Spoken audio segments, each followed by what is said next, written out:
Hi, so this is the tutorial video on how you can install a table of content plugin to your Squarespace site. As you can see that I have already installed it and it's working pretty nice. Okay, so once you purchase the plugin, you will get a file which you can install here in settings. Then you have to go into developer tools or injections and then right here in the footer. Anyways, so let's see the stuff here and so as you can see this right here, this is the first one which you do not want to change if you're on 7.1 version. So it will automatically taking all the content over here in the right from your blog post, and so you don't want to change it if you're on 7.1 version. And if you're on 7.0 version, just reach out to us and we will provide you with the code that you need.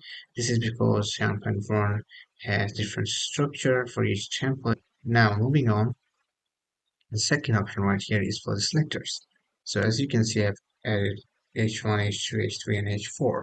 So all the headings with the headings level h1, h2, h3 and h4 will be shown up here in the table of content right here.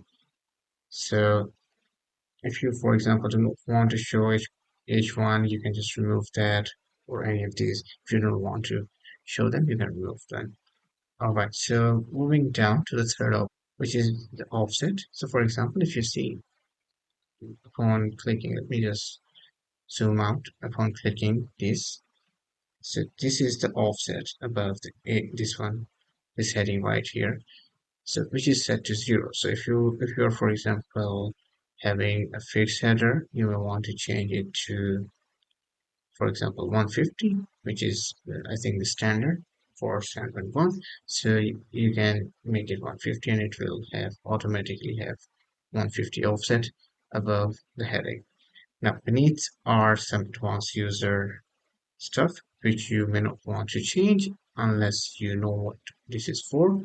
So yeah, so that's about it, and leave us comments and ask questions if you have any queries, and reach out to support if you may need any help. Thank you so much. Bye.